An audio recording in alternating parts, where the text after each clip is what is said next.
So, welcome students. Today we are discussing a new topic, that is complex number. आज हम एक नए topic पर डिस्कशन करते हैं बच्चों, जिसका नाम है कॉम्प्लेक्स नंबर. तो कॉम्प्लेक्स नंबर होता क्या है? बेसिकली कॉम्प्लेक्स नंबर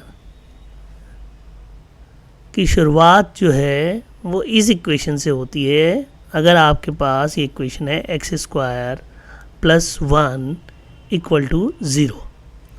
अब इस इक्वेशन में जो रियल स्केल पे यानी रियल नंबर्स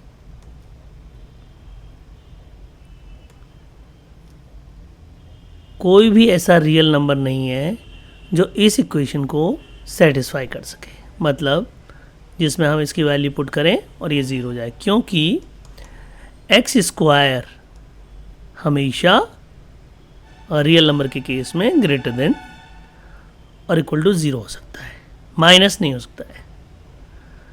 माइनस ना होने के कारण, क्योंकि यहाँ पर ये 0 तभी होगा जब एक्स की स्क्वायर की वैल्यू माइनस होगी. तो हम को बेसिकली यहाँ पर रियल नंबर के स्केल में कोई भी नंबर ऐसा नहीं मिल सकता है. तो फिर हम एक्स स्क्वायर इक्वल टू -1 लिखते हैं.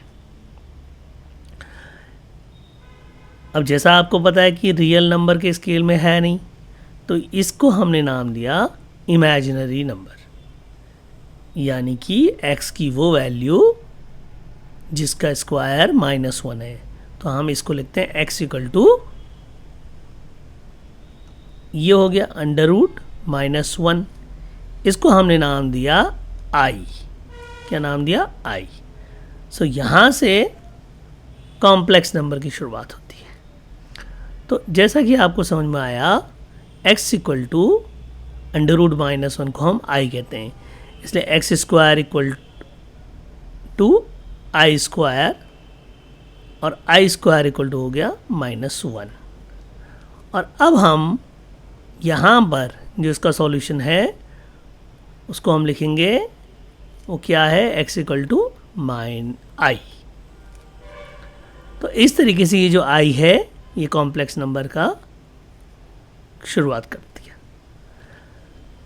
अब जब हमको ये पता चल गया कि हमारा नंबर रियल पे है नहीं, कॉम्प्लेक्स पे है, तो हम फिर क्या करते हैं? कॉम्प्लेक्स नंबर को हम रिप्रेजेंट करते हैं. किससे रिप्रेजेंट करते हैं? z से. z equal to a plus i b. यहाँ पर इस a को कहते हैं हम रियल पार्ट और इसको हम कहते हैं इमेजिनरी पार्ट. तो हमारे कॉम्प्लेक्स नंबर के दो पार्ट हैं, एक है रियल पार्ट और एक है इमेजिनरी पार्ट. रियल पार्ट में वैल्यू रियल नंबर की होगी, बी भी रियल ही होता है, लेकिन वो आई के साथ जुड़ा है, इसलिए वो इमेजिनरी पार्ट कहलाता है. दोनों ए और बी जो हैं वो रियल नंबर ही हैं, लेकिन आई के साथ होने की वजह से बी वाला जो पार्ट है इसको हम इमेजिनरी पार्ट बोलते हैं. अब हम एक और एग्ज़ाम्पल लेते हैं. मान लीजिए यहाँ पर हम एक एग्ज़ाम्पल लेते हैं और एक पेज ऐड करते हैं. मान लीजिए कि दो कॉम्प्लेक्स नंबर हैं z1 इक्वल टू z2. अगर ये दोनों बराबर हैं, अगर दो कॉम्प्लेक्स नंबर बराबर हैं, इसका मतलब ये है कि z को अगर हम z1 को रिप्रेजेंट करें a1 plus i times b1 और z2 को हम रिप्रेजेंट करें a2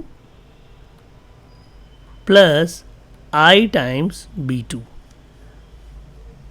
अगर दोनों कॉम्प्लेक्स नंबर बराबर हैं, z1 बराबर z2 है, इसका मतलब ये है कि रियल पार्ट के बराबर होगा a1 plus i times B1 equal to A2 plus i times B2। मतलब ये हुआ कि रियल पार्ट A1 बराबर रियल पार्ट A2। तो रियल पार्ट आपस में बराबर होंगे और जो इमेजनरी पार्ट है B1 बराबर B2 होगा इस केस में। तो ये बहुत ही इम्पॉर्टेंट चीज़ है जिस पे एक सिंपल सा क्वेश्चन होता है। अगर हम उसको लिखना चाहें तो मान लीजिए हमने ये लिखा हो कि x equal to x plus 3 i times 3 equal to, यानी ये z1 मान लें अगर हम इसको, और z2 को हम मान लें 9 प्लस आई टाइम्स y।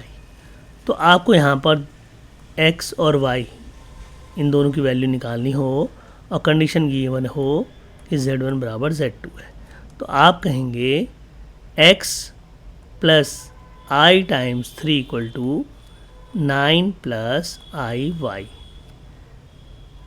ये दिखाता है कि x equal to real part that is 9 and y equal to 3 equal to y। तो y और x की वैल्यू ऐसे हम निकाल सकते हैं। तो इस तरीके से हमारे NCERT में बहुत सारे क्वेश्चंस हैं रियल नंबर पे। तो बच्चों आप उनको कीजिए और कोई डाउट हो तो आप हमसे पूछिए। Thanks for watching from IIT वाले। Thank you classes.